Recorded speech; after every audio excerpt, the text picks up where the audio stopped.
Bismillahirrahmanirrahim. Assalamualaikum dan salam sejahtera. Alhamdulillah, syukur kehadrat ilahi kerana dengan izinnya kita dapat bersama-sama dalam program webinar ke arah pengkomersialan produk inovasi MARA. Terima kasih diucapkan kepada tuan-tuan dan puan-puan kerana bersama-sama kami dalam program pagi ini adalah diharapkan melalui program hasil inisiatif bahagian inovasi dan teknologi kreatif ini dapat membantu membuka ruang dan peluang ke arah pengkomersialan produk inovasi MARA yang terpilih. Setakat ini, banyak produk inovasi yang berkualiti tinggi telah dihasilkan oleh warga MARA. Ada di antara produk-produk ini telah memenangi beberapa anugerah inovasi peringkat antarabangsa. Tahniah diucapkan. Ini adalah satu usaha baik yang perlu diberi galakan. Langkah seterusnya ialah untuk membawa produk-produk kepada pihak industri dan mengkomersialkannya sehingga dapat menjana pendapatan kepada inovator dan juga MARA. Secara umumnya, untuk produk inovasi MARA telah berada di peringkat tahap ketersediaan teknologi atau TRL 3 hingga 7. Adalah diharapkan dengan kehadiran 3 orang panel yang berkaliber daripada Magic, teknologi TPM dan Nano Malaysia pada hari ini akan dapat memberi pencerahan bagaimana cara yang terbaik untuk mengetengahkan dan seterusnya mengkomersialkan produk inovasi MARA yang berpotensi bersama rakan industri dari dalam dan luar negara. Untuk makluman tuan-tuan dan puan-puan, perjalanan slot webinar ini akan meliputi 3 segmen. Segmen pertama iaitu pusingan yang pertama, maksud saya sesi perkongsian maklumat dengan para panel, dan segmen kedua ialah tayangan slide berkaitan 31 harta intelek berpotensi untuk dikomersialkan dan telah difailkan di Perbadanan Harta Intelek Malaysia MyIPO. Dan seterusnya segmen yang ketiga adalah sekali lagi pusingan yang kedua iaitu sesi perkongsian maklumat dengan para panel. Tuan-tuan dan puan-puan boleh mengemukakan soalan kepada mana-mana panel di ruangan chat box untuk mendapatkan pencerahan lebih lanjut kepada perkara-perkara berkenaan pengkomersialan produk inovasi di pusat masing-masing. Beberapa soalan yang terbaik akan dipilih untuk menerima hadiah istimewa dari kami. Jangan lepaskan peluang ini ya. Sehubungan itu, tuan-tuan dan puan-puan diminta menulis nama penuh ya di ruangan chat box yang ada di situ ya di sebelah kanan, dan tempat bertugas masing-masing dalam soalan yang diajukan bagi memudahkan pihak urusia menghubungi tuan-tuan dan puan-puan sekiranya berjaya. Jadi kita minta tulis nama dan pusat. Contohnya Nur Zaini Abu Kasim, bahagian inovasi dan teknologi kreatif. Jadi kita pun tak galakkan tulis nombor telefon di sini ya. Kita risau ramai scammer di luar tu ya, semuanya bijak-bijak pandai ya. Kita risau akan berlaku penyalahgunaan data. Jadi tanpa melengah masa, Sukacita saya memperkenalkan para panel yang diundang khas bagi memberikan pencerahan dan juga berkongsi maklumat serta idea untuk sama-sama kita menelusuri jalan ke arah pengkomersialan produk-produk inovasi MARA yang dipertandingkan di dalam pertandingan Anugerah Inovasi MARA. Panel yang pertama ialah, saya perkenalkan dulu ya.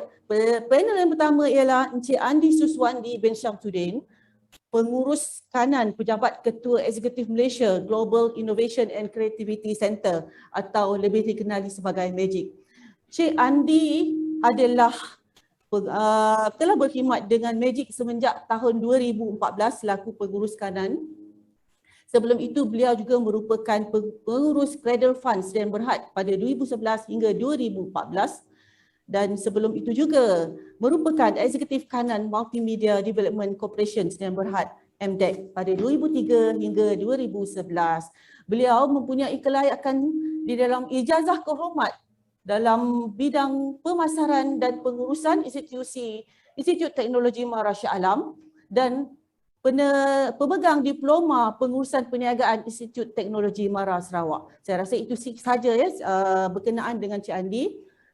Untuk makluman tuan-tuan dan puan, MAGIC merupakan sebuah agensi di bawah Kementerian Sains, Teknologi dan Inovasi atau MOSTI yang membantu memudah cara, mengemudi dan mengupaya ekosistem keusahawanan dengan misi untuk memperkukuhkan kedudukan Malaysia sebagai sebuah negara inovasi.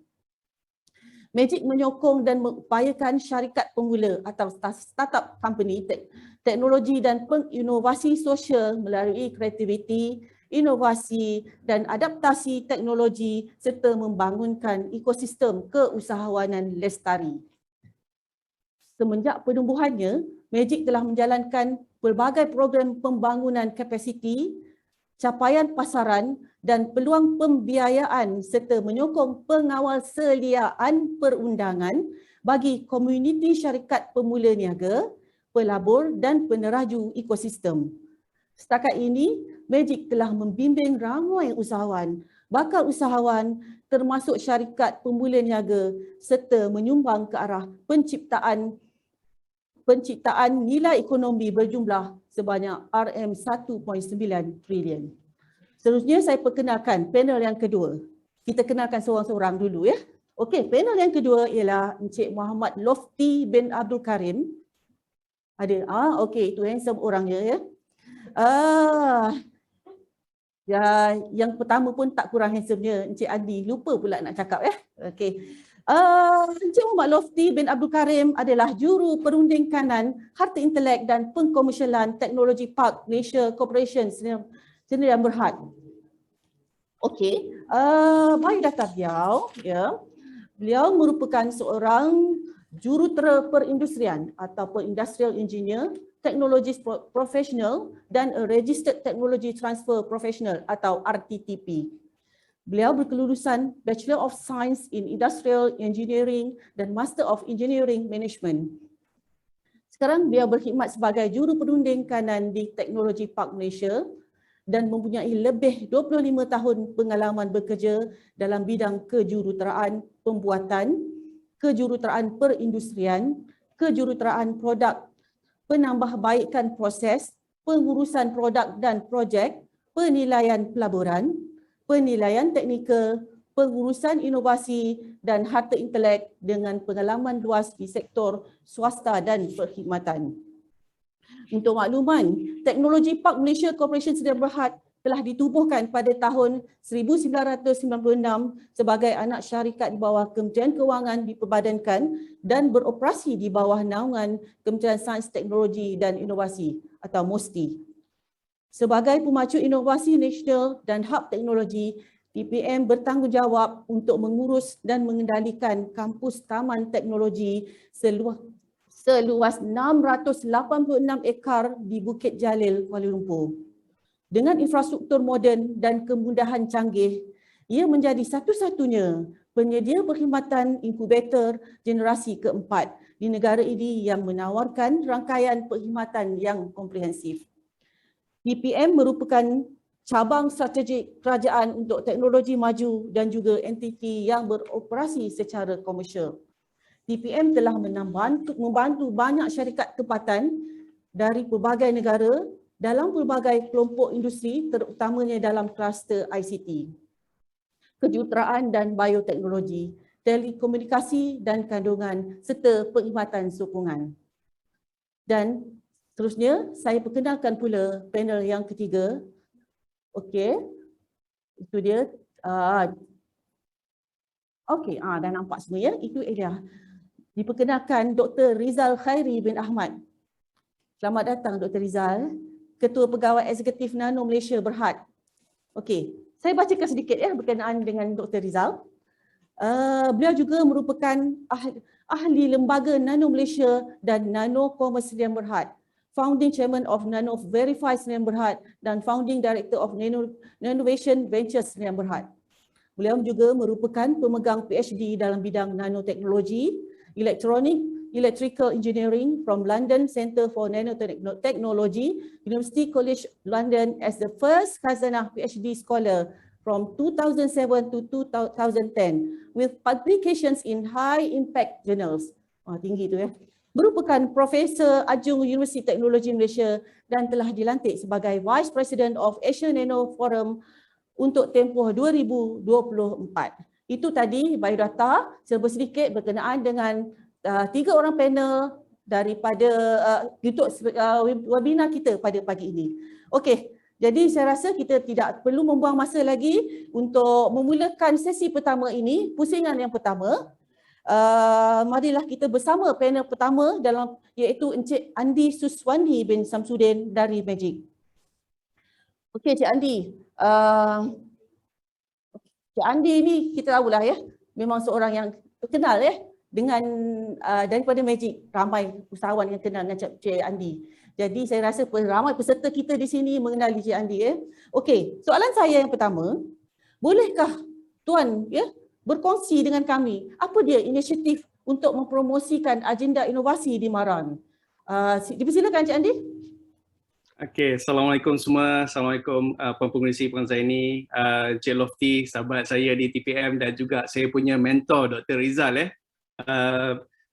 rasa besar hati dapat join semua sesi ini dan juga speaker-speaker yang saya rasa hebat-hebat belaka. Okey, balik pada soalan Puan Zaini tadi, macam Puan Zaini bagi pengenalan Magic telah wujud daripada tahun 2014 dengan tujuannya ialah 3 peranan ya, iaitu membangunkan dan memperkasakan syarikat-syarikat startup dan teknologi, memperkasakan perusahaan-perusahaan sosial dan juga memperkenalkan negara kita sebagai satu pusat untuk membangunkan keusahawanan yang lestari dan mampan ya. Itu memang antara mandat atau peranan diberikan. Tetapi setakat membangunkan usahawan, Magic berpendapat pada masa tu kalau kita tak ada unsur-unsur seperti inovasi dan kreativiti, maknanya rakyat kita akan ketinggalan jauh. Kita takkan dapat manfaat daripada segi pendapatan, kestabilan sosioekonomi dan juga tidak dapat berdaya saing. Jadi berdasarkan kepada itu yang kami ada beberapa program, dan mana program ni kita buat penelitian dan kajian supaya kita tidak ada fungsi bertindih dengan agensi-agensi kerajaan lain ya. Tujuan dia satu je, memberi kekuatan daya saing, memberi nilai inovasi yang tinggi dan kreativiti supaya usahawan-usahawan kita pada masa itu ialah usahawan-usahawan kita untuk menjadi berbeza daripada usahawan-usahawan di luar negara. Tetapi selain daripada itu, kita ada program lain. Kita punya para hadirin hari ini ialah bukannya semua nak jadi usahawan, tetapi masa tu Magic sedar penambahbaikan yang kita lakukan adalah untuk tujuan memberi suntikan inovasi dan kreativiti agar produktiviti di dalam agensi-agensi atau badan-badan kerajaan juga menjadi lebih baik. Jadi saya jelaskan secara ringkas program-program yang ada di dalam Magic. Kita bahagikan kepada lebih kurang 4 pecahan. Yang pertama kita tengok ialah pendedahan dan kesedaran, dan ini adalah untuk adik-adik ataupun bakal-bakal graduan yang ada kat universiti. Kita ada University Startup Challenge, kita ada Grill or Chill, dan kita ada Idea Lab. Kesemua ni ialah untuk memberi inspirasi, ataupun kalau katalah dia ada idea yang baru, produk servis yang baru untuk diketengahkan, inilah dia punya platform dia. Jadi kalau kata Magic hanya fokus pada usahawan, tidak sama sekali ya. Jadi yang kedua ialah kita ada pembangunan kapasiti yang dilaksanakan oleh kita punya tim dipanggil Magic Academy dan juga Global Accelerator Program. Tiga program yang saya nak tekankan kat sini ialah Startup Essential yang mana memberi pendedahan awal kepada penggunaan amalan-amalan seperti design thinking, business model canvas, iaitu dia akan memberi bakal-bakal usahawan ni satu proses untuk validation ataupun pengesahan untuk konsep bisnes daripada konsep idea kepada konsep menjadikannya a proper business plan. Dan kita ada Magic Digital Business Academy ya, program Magic. Cik Andi, saya nampaknya dah ada signal untuk Cik Andi perlahan-lahan. Oh ya ke? Laju sangat? Sikit sangat masa. Minta maaf Cik Andi. Cuba kalau ada boleh habiskan ayat terakhir ke? Okey, boleh. Okey, tadi saya cerita pembangunan kapasiti dan kita ada juga pembiayaan dana, iaitu dana Social Impact Matching Grant, dan kita ada juga pengkomersialan dan kemasukan pasaran. Dan paling baru ialah seperti National Technology Innovation Sandbox, yang mana Sandbox ni sekarang ni menjadi sangat popular kerana kebanyakannya akan menggunakan peluang ni untuk menjalankan ujian-ujian produk sebelum pergi ke peringkat pengkomersialan. Minta maaf ya, para hadirin, bila saya bercerita ni banyak sangat nak cerita, seronok kita nak bersembang. Okey, kembali kepada Puan Pengerusi. Okey, terima kasih banyak Cik Andi. Saya rasa warga Mara ni sebenarnya tidak asing lagi berkaitan dengan sandbox. Sebenarnya kami sendiri Bahagian Inovasi dan Teknologi pernah mengeluarkan pemakluman kepada warga Mara untuk terlibat dengan sandbox dia di bawah Magic ya. Jadi kita yang mana-mana tu saya rasa insya-Allah lah dia orang tahu pasal tu Cik Andi. Okey, saya rasa kita teruskan pula kepada panel kita yang kedua, iaitu Encik Muhammad Lofty bin Abdul Karim dari TPM. Jadi Cik Lofty dah bersedia di sana ya. Okey, insya-Allah. Soalan saya yang pertama kepada Cik Lofty, apakah bentuk-bentuk dana? Bila dana ni seorang suka nak dengar ni Cik Lofty. Apakah betul-betul dana atau geran yang boleh ditawarkan oleh TPM untuk projek inkubasi dalam R&D dan pengkomersialan harta intelek para inovator Mara? Itu satu soalan. Ada lagi kaitannya. Apakah yang perlu dilaksanakan oleh para inovator untuk melayakkan mereka memohon dana atau geran yang disediakan oleh TPM? Jadi saya jemput Cik Lofty dengan jawapan-jawapan yang saya telah kemukakan tadi. Bismillahirrahmanirrahim. Assalamualaikum warahmatullahi wabarakatuh. Terima kasih Puan Zaini. Saya dengan besar hatilah kerana dijemput untuk menjadi salah seorang panel pada webinar kali ini bersama dengan Dr. Rizal dan juga rakan saya Encik Andi. Okey, untuk menjawab soalan daripada Puan Zaini itu, sebelum tu saya nak tambah sikitlah. Sejak TPM ditubuhkan, dia menyediakan perkhidmatan sokongan teknologi dan juga kemampuan R&D untuk mendorong pertumbuhan sains, teknologi dan inovasi. Ini termasuk penyewaan premis incubator kepada saintis, penyelidik, teknopreneur dan juga PKS ataupun SME lah, dan penyewaan bidang tanah untuk syarikat berasaskan knowledge economy atau pengetahuan berasaskan teknologi lah. TPM juga menyediakan program teknologi incubation dan business incubation, termasuk perkhidmatan bimbingan perniagaan, pemasaran, perundingan, kewangan, forum teknologi dan juga perniagaan dan juga banker dan business matching. So perkhidmatan ini memang penting untuk usahawan. So berbalik kepada soalan tadi berkenaan dengan dana, okey, program incubator TPM tidak menyediakan dana sebenarnya. Okey. Seperti geran ataupun sebagainya. Namun begitu, sebagai pusat incubator, kami boleh merujuk syarikat incubator ataupun usahawan kepada organisasi atau agensi yang menawarkan bantuan dana. So kita kasih facilitation lah, facilitation service kepada usahawan ataupun syarikat, kepada agensi pembiayaan yang ada sekarang ni lah. So pusat incubator akan membimbing incubatee ataupun usahawan dari segi penyediaan kertas kerja, okay, dan pitching deck dan lain-lain. So untuk mendapatkan pembiayaan ni, kita beri bantuan dan di-channelkan, disalurkan kepada incubatee yang berkenaan lah. So and then keduanya, syarikat incubatee lain yang telah berjaya mendapatkan dana juga boleh menjadi mentor kepada incubatee baru melalui perkongsian pengalaman seperti memohon dana ni. Okay, so it's good advice from them lah berdasar pengalamannya. Dan terakhir sekali, pusat incubator juga sering menjemput agensi pemberi dana untuk memberi taklimat kepada incubatee melalui sesi pocket talk. So incubatee juga harus terbuka lah kepada lain-lain kaedah pembiayaan ataupun alternative funding seperti crowdfunding dan juga angel funding. Itu sedikit sebanyak untuk menjawab soalan daripada Puan tadi lah. Okey, terima kasih banyak Cik Lofty ya. Sebenarnya tiada dana ya disediakan. Jadi kita tetapi TPM menyediakan facilitation ya untuk membantu usahawan ya. Jadi itu sebab kita suarakan itu supaya membetulkan salah faham ya daripada pihak luar, adakah TPM menyediakan dana ke tidak. Jadi saya rasa benda itu dah jelas daripada pihak Cik Lofty sendiri menjelaskan tiada dana atau geran untuk pengkomersialan ya. Ya betul ya Cik Lofty ya. Okey. Seterusnya saya teruskan kepada soalan yang pertama kepada Dr. Rizal. Saya rasa hari ini Dr. Rizal jadual dia penuh sangat ya sampai petang ni. Jadi terima kasih banyak Cik Dr. Rizal ya kerana telah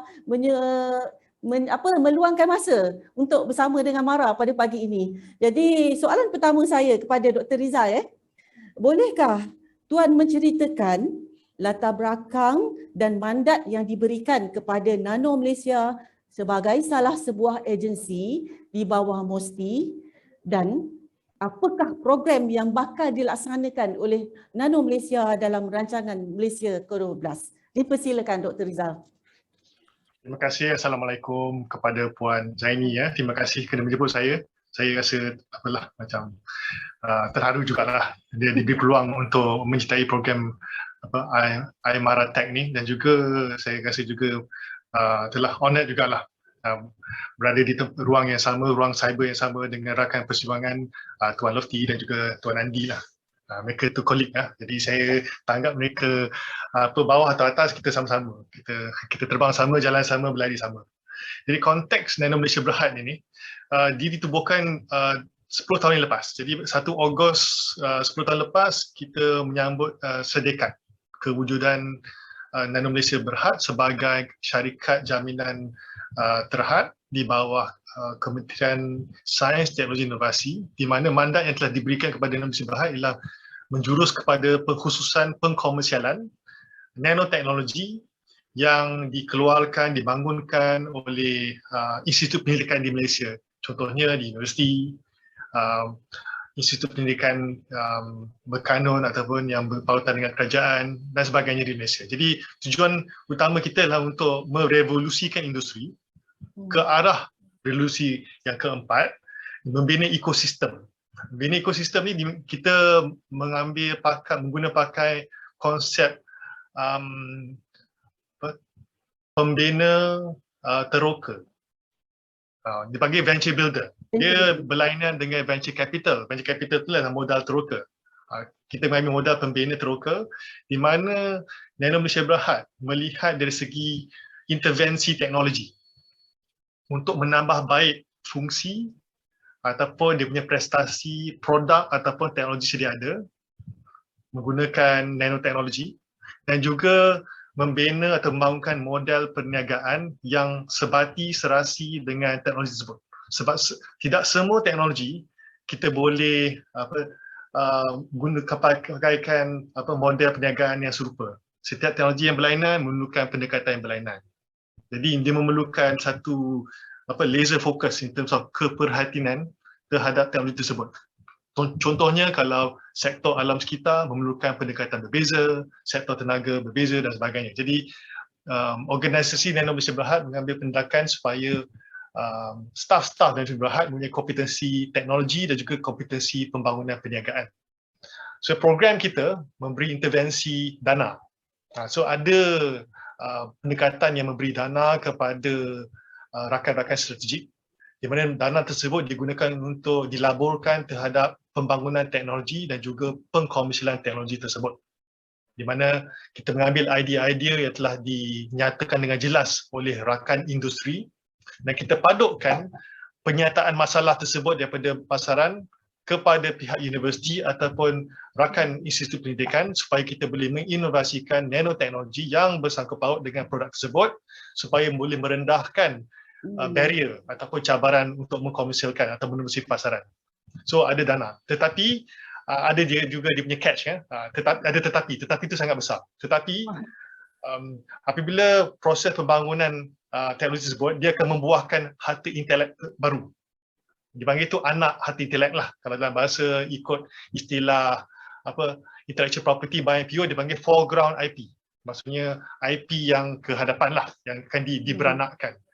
IP yang diberanakkan tersebut akan dipegang oleh Nano Malaysia Berhad sebagai collateral, di mana IP tersebut akan dipindah milikkan kepada syarikat yang ada interest terhadap market tersebut, teknologi tersebut untuk dikomersialkan, di mana pemindahan tersebut boleh dijelaskan ataupun dilangsaikan sama ada pembayaran balik ataupun pemindahan equity dari bentuk pemegang atau pemilikan share. Jadi itu konsep dia lah. Jadi contohnya dari segi konteks RMK 12, Yang Berhormat Perdana Menteri dia menyatakan satu program yang agak unik dalam pembentangan RMK 12 2 minggu lepas, di mana dia menyatakan persetujuan kerajaan untuk melancarkan dan juga mengoperasikan program Nano Malaysia Energy Storage Technology Initiative, di mana program ini atau platform ini akan digunakan oleh negara kita untuk membangunkan teknologi penyimpan tenaga, untuk membangunkan teknologi kenderaan elektrik dan juga tenaga diperbarui. Jadi itulah satu program yang terbaru yang telah dibentangkan oleh Perdana Menteri di masa penerangan. Masa dah cukup, Dr. Okey, faham. Okay. Saya ni suka cakap banyak. Cuma minta maaf. Okey, terima kasih banyak Dr. Rizal atas perkongsian beliau berkenaan dengan nanoteknologi tadi ya. Jadi seterusnya kita beralih kepada kita punya selingan ya. Selingan kita ni adalah kepada segmen yang kedua, iaitu tayangan slide ya, berkaitan dengan 31 harta intelek terpilih yang telah didaftarkan oleh Bahagian Inovasi dan Teknologi Kreatif MARA pada tahun ini di MyIPO. Jadi dipersilakan.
Okey.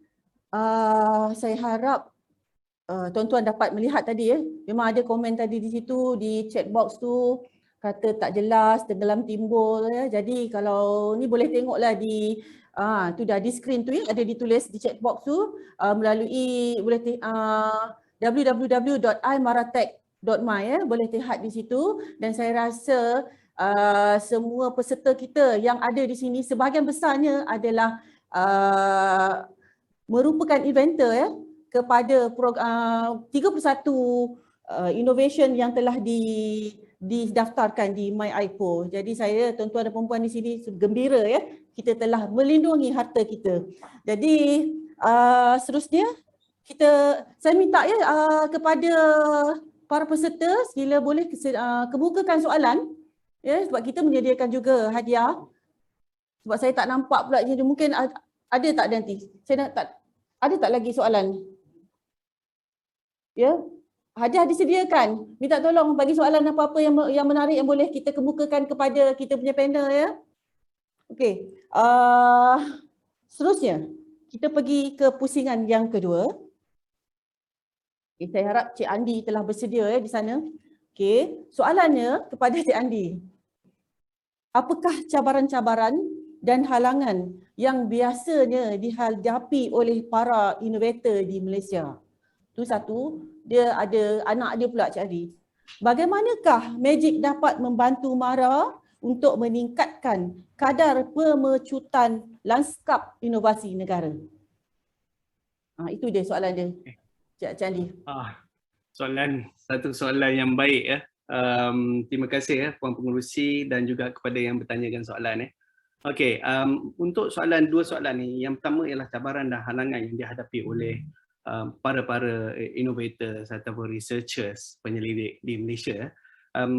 Saya boleh katakan ada 4 lah yang halangan ataupun cabaran yang biasa dihadapi, iaitu dia halangan ni berkait rapat dengan untuk membawa produk ni ke pasaran ataupun perkomersialan. Yang pertamanya iaitu kurang pelibatan ataupun suntikan pelaburan daripada sektor swasta. Setakat ni, selama ni untuk kebanyakannya penyelidikan R&D yang dilaksanakan oleh institusi-institusi dan universiti, dia dapat banyak peruntukan daripada kerajaan. Jadi pelibatan sektor swasta amat sedikit. Yang kedua ialah kita tengok kadar perkomersialan yang rendah di peringkat penyelidikan dan pembangunan ya.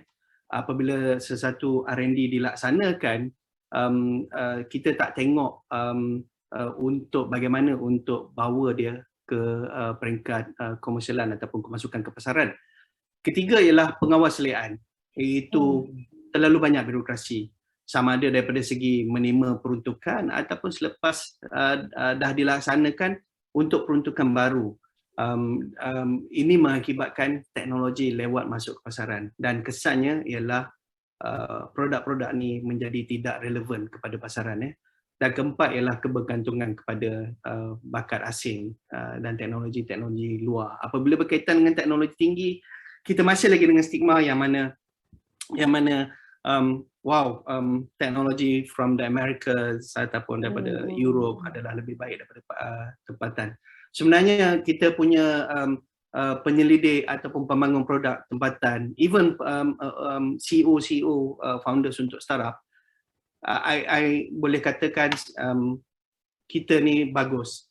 Dan akibat daripada COVID-19, jadi kita nampak kesannya perlu untuk mengurangkan halangan-halangan ni. Jadi berbalik pada soalan kedua bahagian B, bagaimana kita nak meningkatkan kadar pecutan landscape inovasi.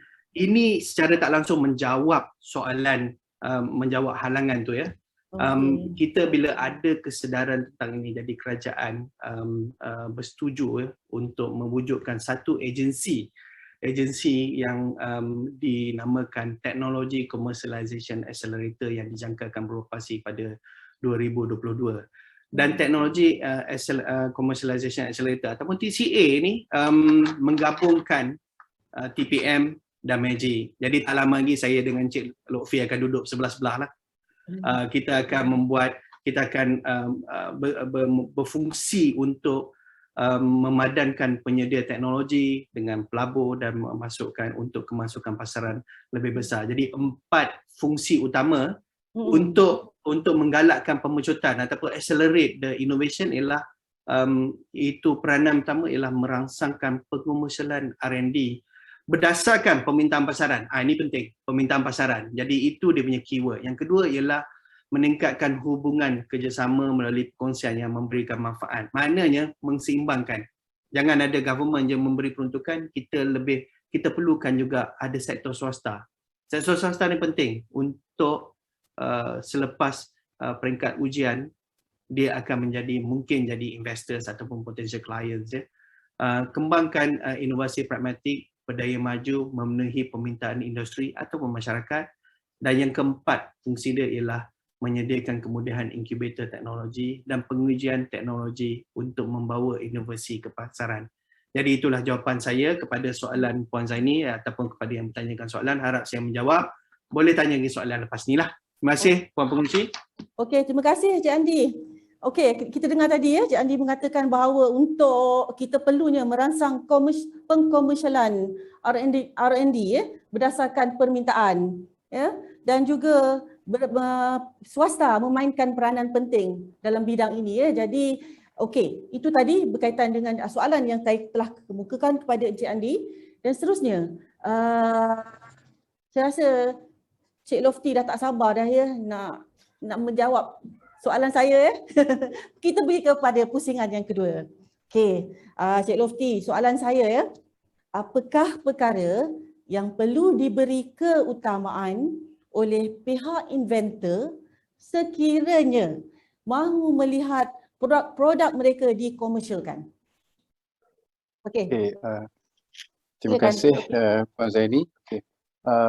Sebelum tu saya define apa ni lah ataupun saya takrifkan pengkomersialan itu sendirilah.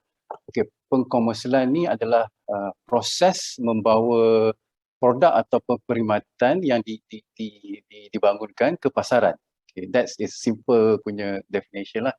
Dan ia melibatkan pembangunan idea kepada produk ataupun perkhidmatan, produk or services, dan mempertimbangkan kaedah perlindungan harta intelek yang paling optimum, sama ada patent, industrial design atau sebagainya, membangunkan rancangan perniagaan, business plan, membuat keputusan bagaimana untuk mengeluarkan to manufacture dan memasarkan dan mengedarkan produk atau perkhidmatan ke pasaran.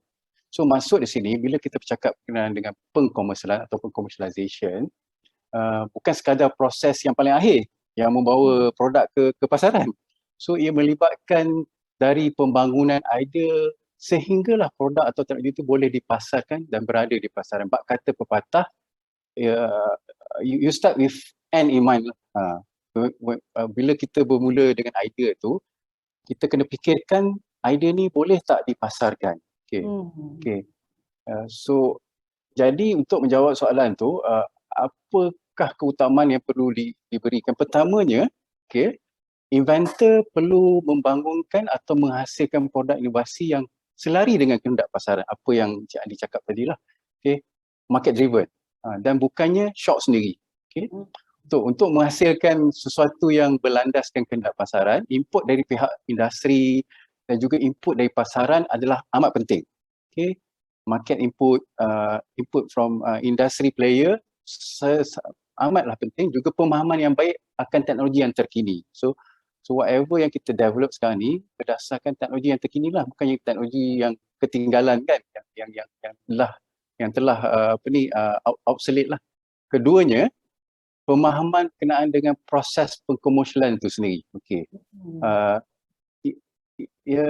Dari peringkat ideation ke peringkat proof of concept, peringkat prototype, pilot production, upscaling dan product deployment. So ini adalah kerana keperluan di setiap peringkat proses pengkomersialan ini adalah berbeza dan akan melibatkan pelbagai aktiviti dan kepakaran yang perlu ada. Dan kalau tak ada, perlu diperolehi jika memerlukannya lah.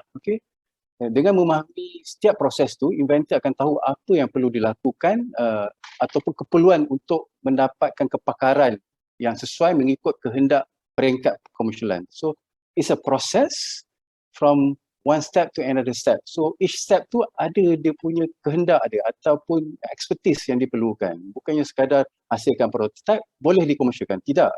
Melalui peringkat pengujian, certification, so on and so forth lah kan. Dan ketiganya, komitmen yang sepenuhnya lah dari awal hingga ke akhir dalam proses pengkomersialan. Inventor tu perlu committed pada proses pengkomersialan. Kalau dia jadi hangat-hangat tahi ayam, memang tak menjadilah. Itu jawapan saya kepada keutamaan oleh pihak inventor kalau berkeinginan untuk mengkomersialkan produk inovasi. Okey, terima kasih Cik Lofty. Itu dia tadi ya, pencerahan daripada Cik Lofty berkenaan dengan produk yang apa yang perlunya kita nak lihat ya pada produk yang kita nak komersialkan. Jadi kita kena fikir bila kita nak buat tu, adakah idea itu boleh dipasarkan. Itu yang paling penting kita letak di sini. Adakah produk itu boleh dipasarkan, adakah ia ada permintaan ya. Kalau ada permintaan pun tak ada gunanya juga kan. Jadi itu tadi daripada TPM. Sekarang saya pergi kepada Tuan CEO Dr. Rizal untuk soalan yang terakhir pada webinar kita pada pagi ini. Soalan saya rasa line Cik Dr. Rizal ni macam okey. Dah nampak dia bergerak tadi tadi. Okey. Dah ya. Okey Dr. Okey. Jadi soalan saya kepada Dr. Rizal, apakah faedah yang dapat diperolehi oleh MARA menerusi Nano Malaysia berkaitan dengan produk inovasi sehingga dapat dikomersialkan? Bagaimana Nano Malaysia dapat membantu merancangkan program pengkomersialan teknologi nano di Malaysia? Dipersilakan Tuan CEO. Doktor, dapat tak soalan saya? Puan Zaini boleh ulangi soalan? Boleh. Okey. Putus. Saya rasa macam ada masalah tadi. Apakah faedah yang dapat diperolehi oleh MARA menerusi Nano Malaysia berkaitan dengan produk inovasi sehingga dapat dikomersialkan? Bagaimana pihak Nano Malaysia dapat membantu merancangkan program pengkomersialan teknologi nano di Malaysia? Itu saja Doktor. Terima kasih Pak Zaini. Tadi baru clear. Terima kasih. Dari segi itu, seperti yang saya benarkan tadi mengenai intervensi teknologi lah, di mana di sini jika saya lihat senarai-senarai IP ya, produk-produk tadi yang telah ditunjukkan ya secara sepintas lalu. Contohnya saya ambil inovasi keluaran yang produk super capacitor. Okay. Ada IP itu kan, dan juga hydrogen dry cell. Jadi memang dua-dua teknologi tersebut saya lihat memang di bawah kepakaran Nano Malaysia Berhad. Contohnya lah saya kasih satu proses flow contohnya. Jadi saya melihat IP ataupun teknologi yang telah dibentangkan dalam video ringkas tersebut, kita akan lihat di sudut bagaimanakah program Nano Malaysia Berhad ni boleh improve, menambahkan nilai, improvekan prestasi je. Jadi IP asal yang keluaran daripada ekosistem iMARA-Tech, kita lihat, kita dissect, kita potong-potong, lihat bahagian ini boleh diimprovekan, boleh dinambahbaikkan melalui intervensi nanoteknologi. Jadi prestasi super capacitor dan juga hydrogen dry cell tersebut boleh dipertingkatkan supaya menepati permintaan industri. Dia punya spesifikasi lah. Di sini kita padukkan. Kalau kita lihat teknologi dia ada, kita padukkan macam mana kita boleh membuat satu imbuhan teknologi tambah baik supaya dia boleh diterima pakai oleh pihak industri. Proses penambahbaikan tersebut ialah di mana kita melabor melalui program tersebut.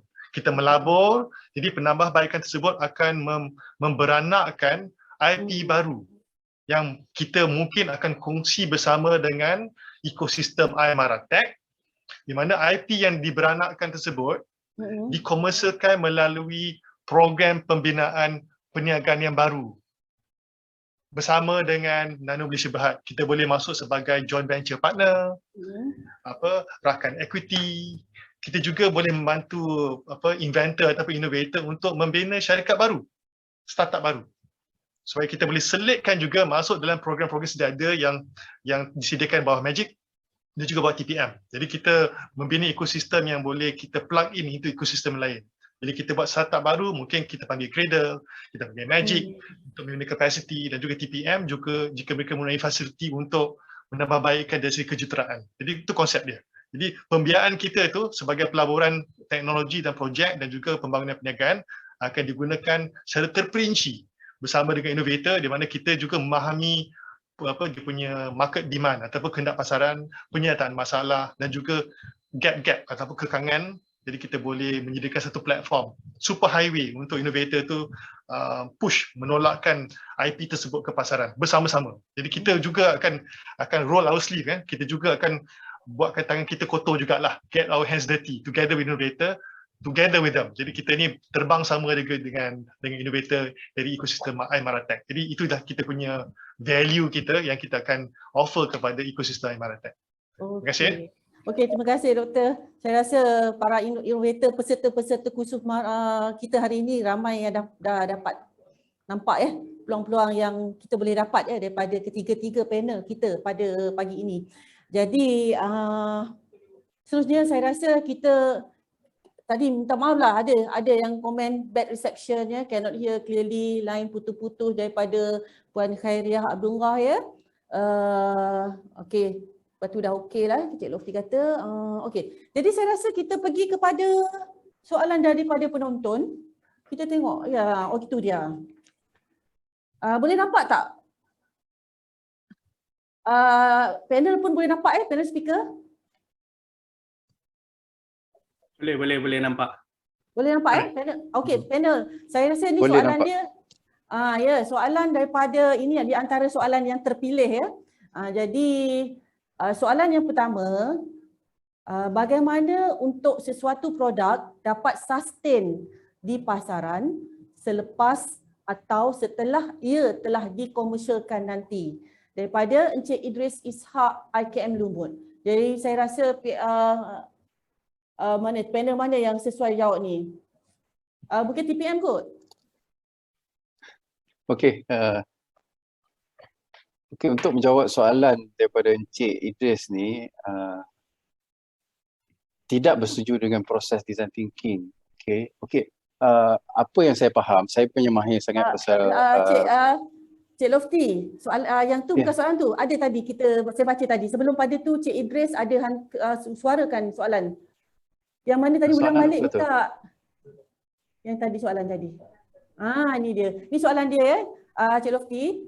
Bagaimana untuk sesuatu produk dapat sustain di pasaran selepas atau setelah ia telah dikomersialkan nanti? Daripada Cik Idris Ishak IKM Lumut. Dia ada next soalan tu. Sebenarnya ini kita pick up lah. Soalan yang berjaya untuk diberi hadiah. Okey. Pertamanya, produk yang nak dikomersialkan tu mestilah berdasarkan kehendak pasaran lah. Untuk sustain in the market, it has to be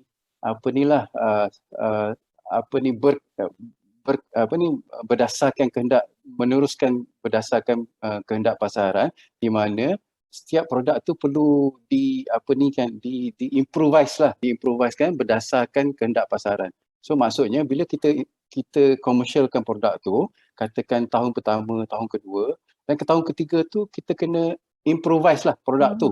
Kalau kita stay lagi version yang sama, feature yang sama, mungkin dia tak akan berkekalan lah.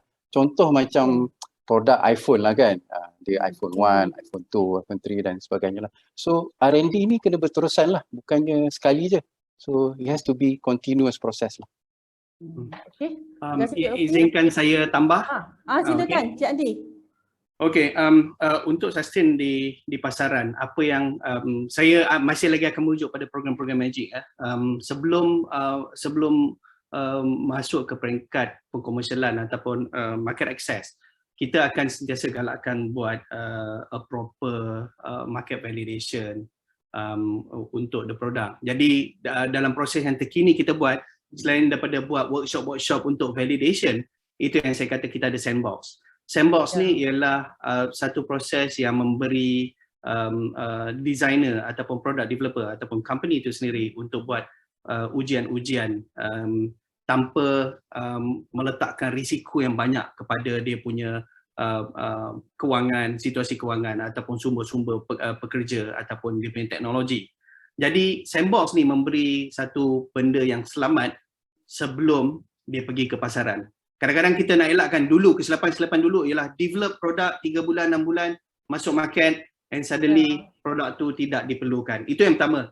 Yang kedua, itu semua validation, testing and team management. Itu sebelum produk. Tapi apabila dah pergi kepada market, untuk pastikan sustain, kita masih lagi berterusan. Kita menggalakkan the founders ataupun the developers untuk masuk ke program-program workshop seperti design thinking, design jam, design sprint.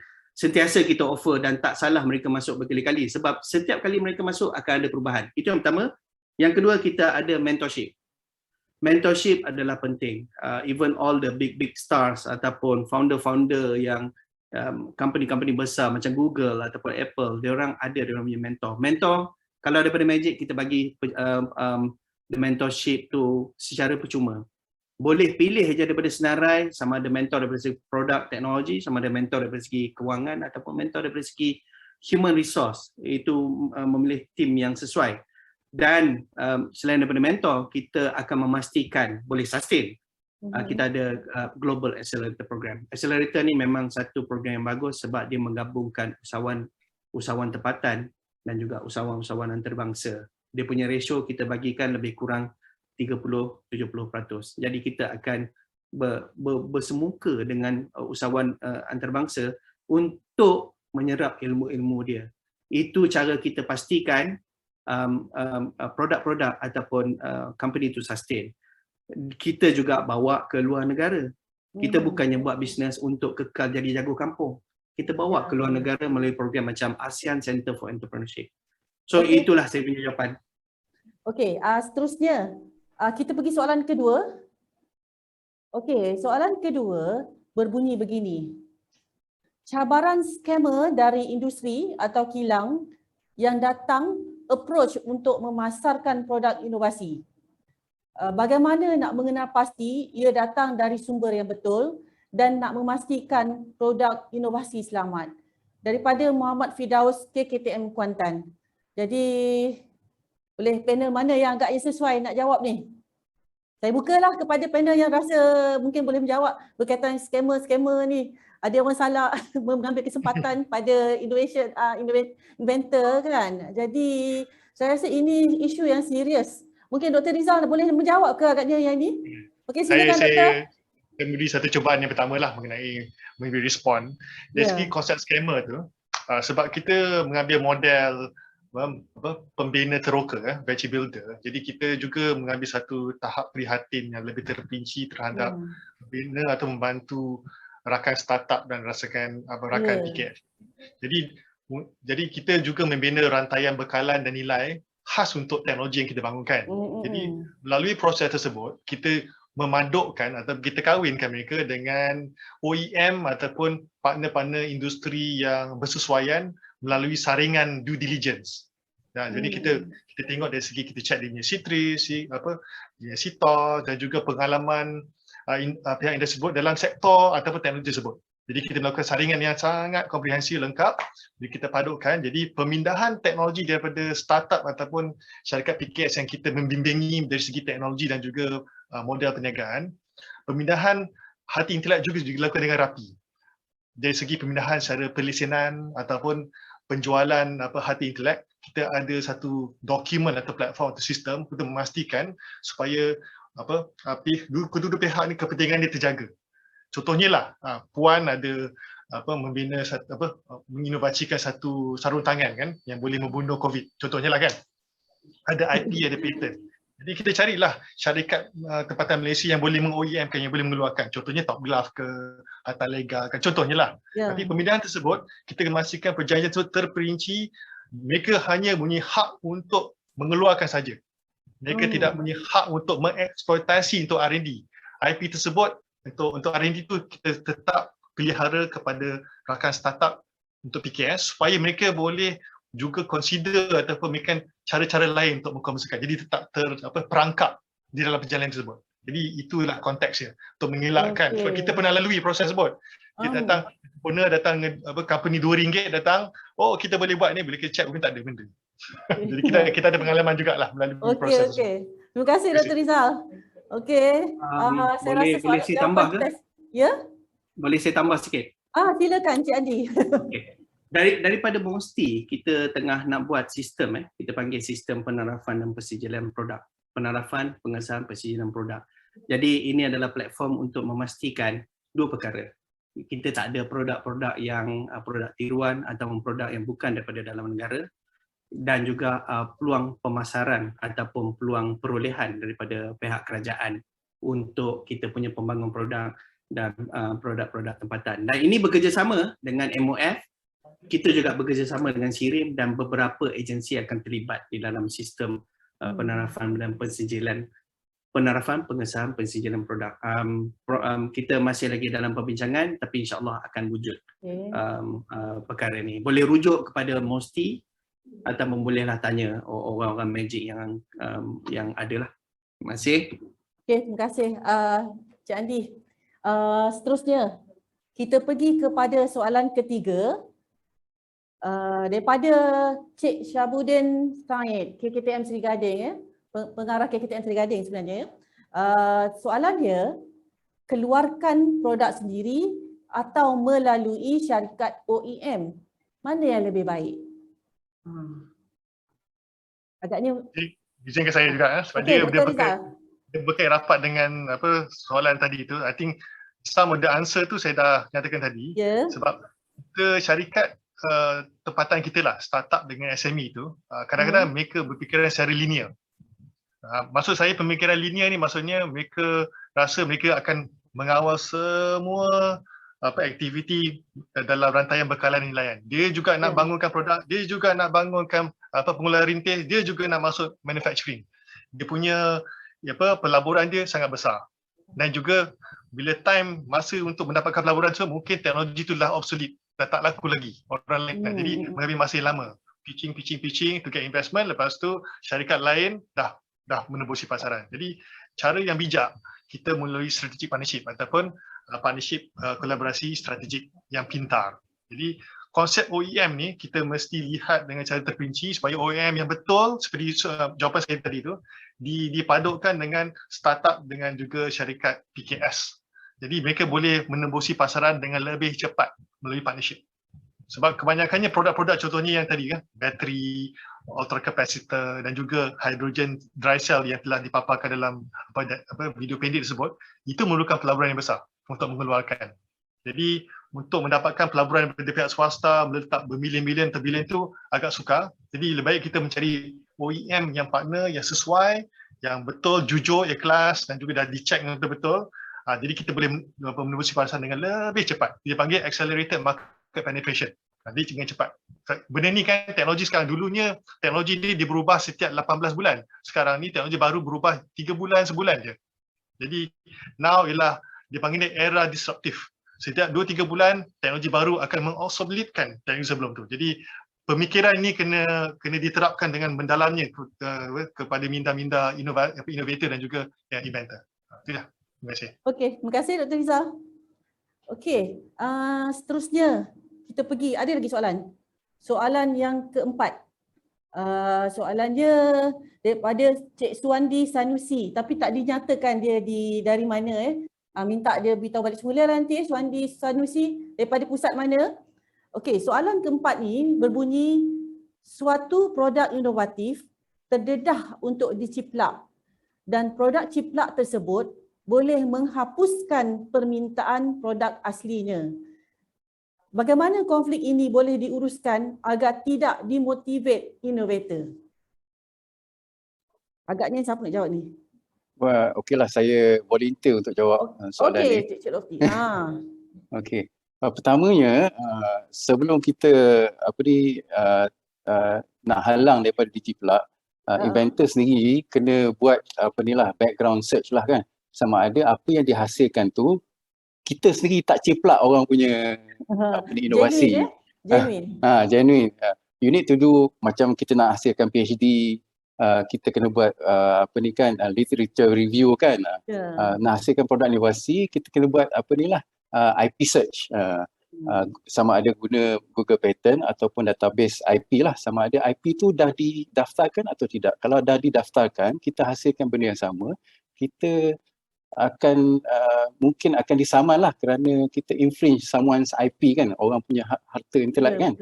So itu pertama ya. Keduanya, katakan kita yakin yang produk yang kita hasilkan adalah satu inovasi yang baru. Inovasi ni something new that create value. Kalau kita hasilkan something yang baru tapi tak menghasilkan value, dia sekadar benda yang baru sajalah kan. So kalau something yang very innovative, yang new that create value dan something yang belum diprotect, so salah satu cara untuk dihalang daripada dicipta adalah kita protect harta intelek itulah, sama ada pemfailan patent atau sebagainya. Tapi tak semestinya pemfailan patent tu adalah cara yang terbaik untuk melindungi harta intelek. Okay, saya kasih contoh lah, macam contohnya KFC kan.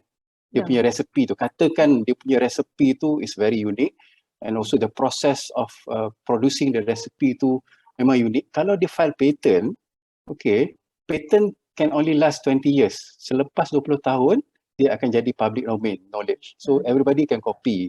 So cara yang terbaik untuk dia protect dia punya harta intelek tu, dia treat as a trade secret lah. Maksudnya dia tak reveal dia punya trade secret tu. Selagi dia tak reveal dia punya trade secret tu, so dia akan protect selama-lamanya. So tak semestinya kita file patent is the best protection strategy. So kita kena menilai apakah perlindungan harta intelek yang terbaik lah. Of course, patent you can actually protect and then you can actually part of your KPI lah kan, number of patent files, so on and so forth. So saranan saya adalah untuk menilai protection strategi yang terbaik lah kalau nak dielakkan daripada diciplak. Okey, terima kasih banyak. Puan Pengerusi, memang Cik Lofty memang expert on the IP and file patent and protection, tetapi sebagai penambahan aja untuk pembangun produk, itu sebab kita sentiasa menekankan elemen-elemen inovasi. Bila kata elemen inovasi, tak hanya produk aja, dia punya dari segi dia punya value added. Tadi Cik Lofty dah kata dah, nilai inovasi itu, business model kita tengok juga, business model dan market segmentation. Kadang-kadang produk tu dah ada tetapi dia tak ada value kepada certain group, dan itulah yang kita bimbing dan kita galakkan melalui program-program kita punya bengkel-bengkel online yang kita bagi. Ambil contoh mudah aja, berapa banyak e-hailing services yang wujud sekarang. Dan sekarang ni kita dah pergi kepada delivery. Dulu orang nampak delivery biasa je, tetapi because of kehendak pandemik dan kita innovate cara buat dia, dan banyak orang mendapat pendapatan. So we talk about again balik kepada innovation. Kalau produk tu kena ciplak, maknanya bagus, dan kita kena sentiasa mencabar diri kita untuk buat lebih baru. Protection daripada segi software development, pada saya protection hanyalah protect di Malaysia. Dan besoknya orang tweet sikit, orang masih lagi boleh curi idea, ataupun kita pergi ke US, benda tu tak protected. Kita bayar, tak tahu, Cik Lofi, 20,000, 30,000 kan untuk protect dekat Malaysia. So, tapi hanya di Malaysia je lah. Okay, itu jawapan saya. Okey, terima kasih banyak Cik Andi. Saya rasa tak ada lagi soalan yang baguslah sebenarnya. Kita menanti lagi, kalau ada lagi satu soalan, ada tak agaknya? Satu saja lagi. Ada dah ya? Okey. Soalannya daripada siapa ni? Okey, sekejap ya. Saya alright. Okey. Apakah program yang dirancang oleh Magic atau TPM atau Nano Malaysia untuk menggalakkan para inovator mengkomersialkan produknya? Daripada Muhammad Syazwan Kamis. Boleh tiga panel sebab kita ada masa lagi sebenarnya, mungkinlah dalam beberapa minit. Silakan. Saya mulakan dululah. Silakan Cik Adi. Okey, untuk mengkomersialkan produk macam saya kata tadi, kita ada beberapa program baru, tetapi antara program yang ketara yang popular sekarang ialah kita punya National Technology Innovation Sandbox. Tujuan dia ialah membantu untuk mengkomersialkan produk dan juga mengurangkan halangan ataupun cabaran pengawal seliaan. So kadang-kadang produk tu kita dah develop, tetapi kita nak tolak ke Kementerian Kesihatan banyak isu-isu pengawal seliaan perundangan, ataupun sekarang ni trend kita ialah Industri 4.0, robotik dan drone. Drone sebagai contoh, kita nak buat berniaga menghantar barang menggunakan drone. AirAsia dah pergi pada delivery menggunakan drone, tapi memerlukan pelesenan yang khusus daripada Civil Aviation Authority Malaysia dan juga JUPAM. Jadi sandbox tu menggalakkan, itu antara program yang mudah untuk menggalakkan para innovator untuk membuat ujian, mengurangkan kita bukan kata melanggar undang-undang, tapi mengurangkan sikit, bengkokkan sikitlah undang-undang pengawasan dan juga bila membuat ujian ni, macam saya kata, kita perlukan pengesahan yang diperlukan oleh potensi pelanggan. Potensi pelanggan kita mungkin rakyat ataupun mungkin kerajaan. So kementerian ni dia terlibat di dalam memberi maklum balas. Jadi sekurang-kurangnya produk yang kita lakukan ujian tu dah separuh kaki dengan kementerian yang diperlukan. Selain daripada pembiayaan dana lah. Pembiayaan dana kita ada 4 peringkat. Boleh pergilah pada website Magic, carilah sandbox tu. Dalam tu ada maklumat semua. Okey, itu jawapan saya. Terima kasih. Terima kasih Cik Andi. Rizal ke? Cik Lofty ada soalan yang macam bagaimana untuk menggalakkan innovator mengkomersialkan produk dia? Ada agaknya? Bagaimana? Okey, antara program yang dirancang di TPM ataupun bermula Januari nanti, kita akan jadi satu aktiviti barulah TCA, di mana penggabungan antara Magic dengan TPM. So antara yang dirancang, program yang dirancang adalah untuk mencari inovasi-inovasi yang dihasilkan di universiti, di research institute dan juga agensi kerajaan yang boleh dikomersialkan. So kita akan provide satu, kita nak mencari inovasi yang dihasilkan berdasarkan pendanaan daripada kerajaan. Keduanya, kita nak provide end-to-end facilitation lah, bantuan daripada awal sampai ke akhir, bagaimana untuk dikomersialkan. So supaya innovator ni tahu apakah langkah seterusnya kalau dia memerlukan facilitation dari segi prototyping, testing dan so on and so forth, kita akan salurkan kepada pihak yang berkenaan lah. So itu antara program yang dirancang lah untuk membantu inovasi yang dihasilkan boleh dipasarkan ataupun dikomersialkan. Okey, terima kasih Cik Lofty. Dr. Rizal ada? Daripada pihak saya pula, kita punya angle sejak 2016 program kita bukan menggalakkan tau. Kita mencari, kita menolak diorang kerana membangunkan produk inovasi baru. Jadi kita ambil langkah proaktif. Jadi kita berbincang sentiasa, kita buat lanskap pasaran, kita kita tengok kehendak pasaran, atau kita lihat apakah IP, patent-patent sesuai, kita mencipta projek. Jadi kita tarik. Model kita berbeza dengan agensi lain supaya kita tak ada macam pertindihan mandat. Kita tarik mereka, kita create satu teknologi baru melalui penarikan. Innovator kita tarik, pihak industri kita tarik, pihak industri kita tarik, kita mencipta projek secara proaktif.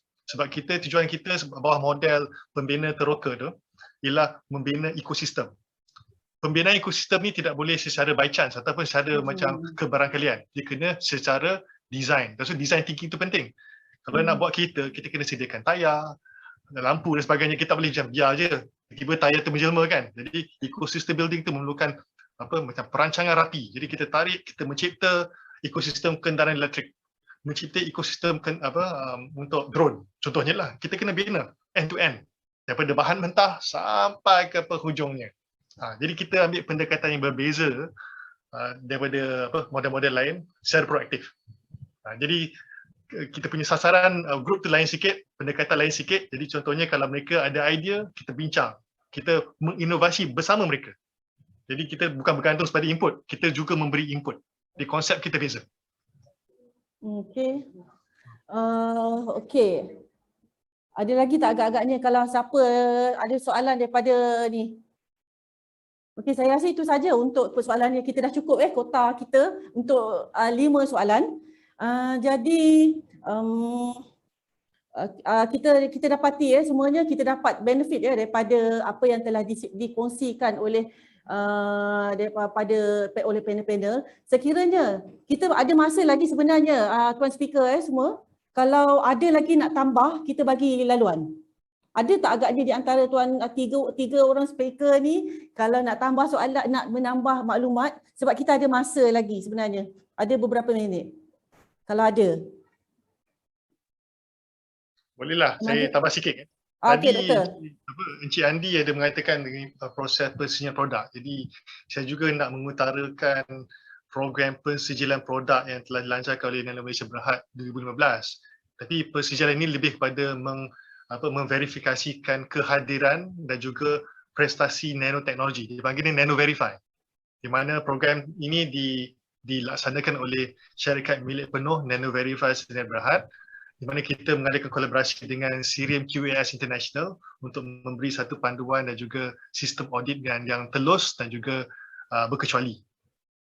Program tersebut telah mengadakan satu perjanjian dengan negara Taiwan, di mana mereka juga ada program yang hampir serupa. Jadi contohnya, dengan cara ringkasnya ialah macam logo halal tu lah.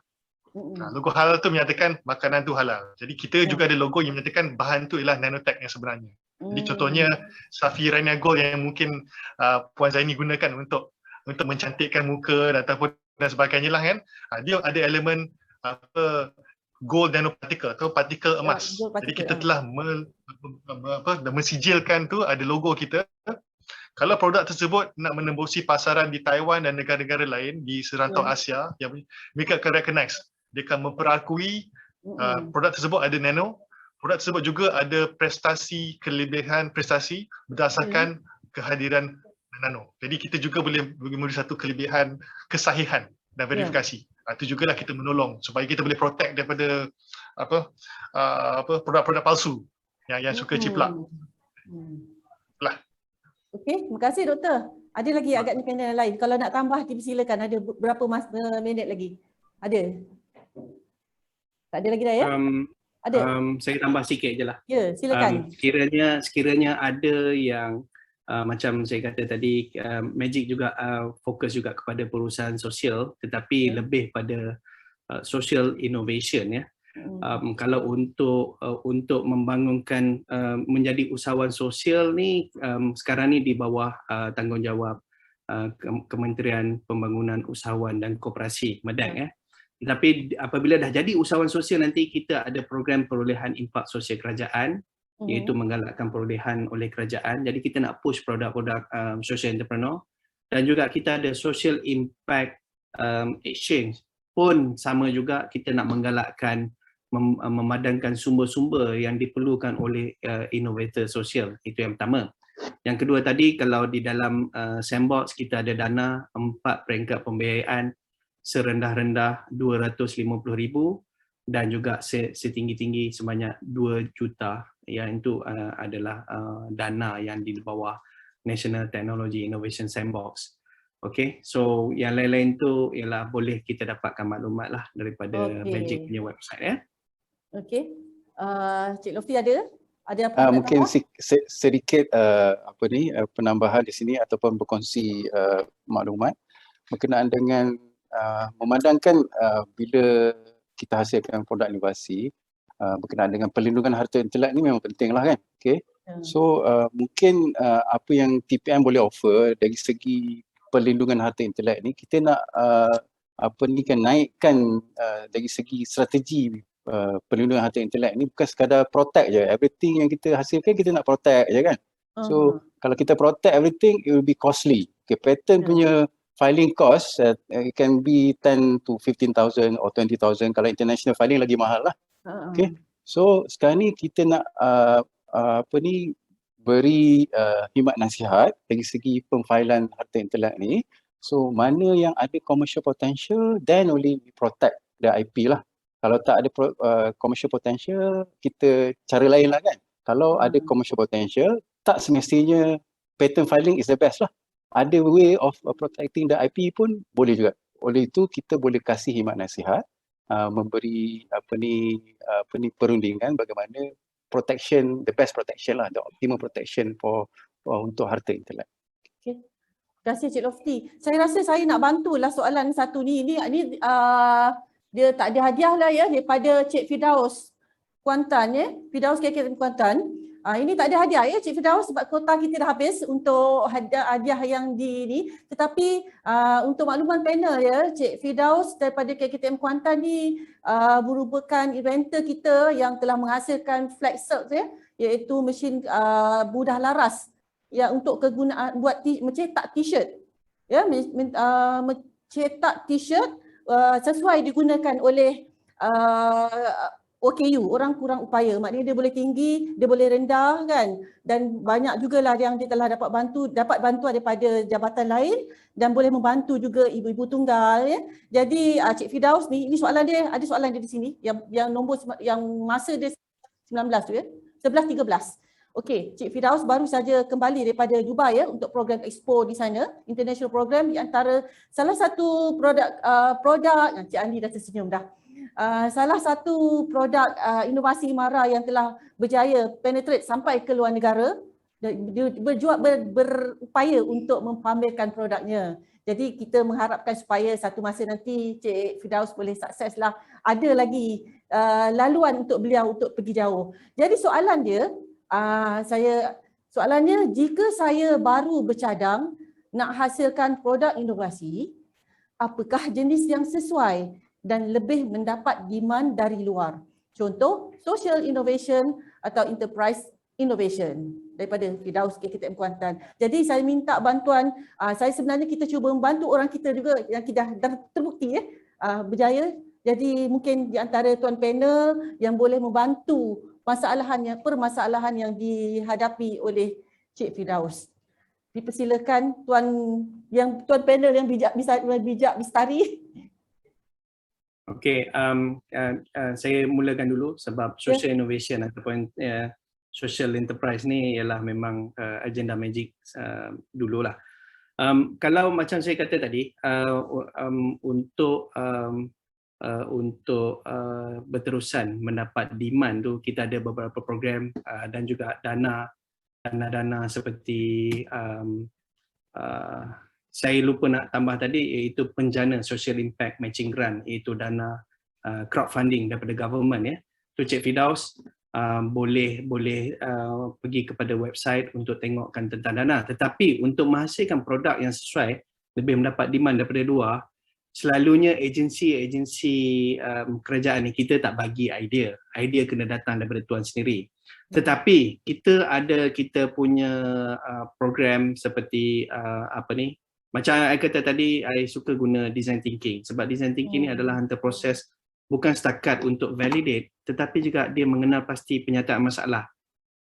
Contoh, Magic baru habis kita punya masterclass untuk Chief Innovation Officer untuk semua kementerian 23 kementerian selama 3 minggu untuk kementerian mengenal pasti apa masalah yang wujud di kalangan kementerian tu, bukan masalah ada masalah kerja tapi masalah di dalam menyampaikan dia punya peranan sebagai kementerian tersebut. Apakah halangan dia, apa cabaran dia yang dia orang perlu selesaikan. Jadi template tu kita dah ada, Cik Firdaus boleh gunakan tu untuk mendapat kenal pasti penyataan masalah tu. Daripada penyataan masalah tu kita akan guide untuk convert kepada menjadi peluang perniagaan. So daripada situ nanti dia akan ada langkah demi langkah untuk mendapatkan demand ataupun permintaan yang sesuai. Kita tak ada jawapan, dia tak ada jawapan betul ataupun salah. Dia tak ada jawapan tu. Apabila usahawan zaman saya kat Cradle, apabila usahawan atau startup datang, is my idea good? I kata tak cukup sekadar satu. Kena bagi I 2-3 dan I tak pernah kata idea you tak bagus. Dia bergantung kepada macam mana you faham permasalahan dihadapi oleh potential klien, your target audience. Itu yang pertama. Dan kedua, apa penyelesaian yang you bagikan, Cik Firdaus. So itulah saya punya jawapan. Masih lagi kuarantin ni Cik Firdaus? Oh ni jumpa di Dubai lah ni ya. Jumpa, I tengok dia punya produk dia. Okey, terima kasih Cik Andi. Okey, saya kalau ada tambahan ke daripada Dr. Rizal ke Cik Lofty ke berkenaan dengan soalan saya. kepada Cik Firdaus? Tak ada?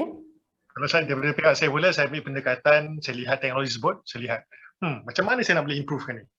Contohnya lah pencetakan dia. Okey, satu, pencetakan t-shirt. Saya boleh gunakan dakwat pencetakan tersebut untuk digunakan sebagai sensor untuk sebagai connector healthcare. Jadi itu cara kita tahu. Pendekatan Nano Malaysia tu kita lihat produk sedia ada, kita menambahkan nilai. Jadi dakwat yang dia print dekat t-shirt tu mungkin dia boleh gunakan sebagai peranti elektronik. Kita padukkan dengan teknologi daripada lain, jadi dia boleh menambahkan nilai, dia masuk ke pasaran yang dia tak pernah terfikir. Kita take a different approach lah, because kita ni pembina teroka, jadi we are different in that sense. Because kita ada satu perbincangan teknikal dengan innovator, cakap, have you considered this? Dia pernah tak terfikir macam ni? Dia cakap, okey juga. Bila ada persetujuan, kita sama-sama innovate bersama-sama, co-innovator. Itulah pendekatan kita. Jadi bila pendekatan tu menjurus kepada kata putus, landing on the same page, di situ kita invest. Di situ kita akan berkongsi hati intelek bersama dengan, contohnya in this case, Encik Firdaus. Itu pendekatan kita. Jadi untuk innovator yang ada selera untuk co-innovate, dia Nano Malaysia lah tempat dia. Kita boleh berkongsi secara teknikal dan juga secara komersial. Itulah model kita. Okey, terima kasih Dr. Rizal. Cik Lofty ada nak tambah apa-apa? Memandangkan semua panel menjawab, saya pun kena jawab jugalah kan. Okay. Kena denda saya jugalah setuju. Saya kena menyumbang jugalah. Okay. Saya setuju dengan pendapat Encik Andi tadi berkenaan dengan kita tak ada jawapan apa yang diperlukan. Memang kita tak ada jawapan, cuma pendekatannya innovator ni kena ada tools lah untuk menghasilkan inovasi. Contohnya macam design thinking kan. Design thinking is one of the tools that you can use to innovate something kan? Berdasarkan kehendak pasaran kan. The process tu very systematic. You have to empathize, you have to define, you have to ideate, prototype and iterate. Okay, keep going improving kan. Dan ada banyak lagi tools yang boleh digunakan. Contohnya macam systematic inventive thinking, so on and so forth. Semua tu adalah tool yang boleh digunakan untuk membantu kita menghasilkan produk yang berdasarkan kehendak pasaran. So, kena tahulah tools yang sesuai untuk digunakan dan insyaAllah kita boleh hasilkan inovasi yang terbaik. Okey, terima kasih banyak kepada Cik Lofty dengan jawapan tadi. Jadi saya harap Cik Firdaus berpuas hati dengan yang maklum balas daripada ketiga-tiga panel. Jadi saya rasa kita dah sampai ke penghujungnya program kita pada pagi ini. Saya mohon kerjasama semua peserta. Saya nampak ada 77 participants di sini. Boleh tak tolong onkan kamera masing-masing? Nak tengok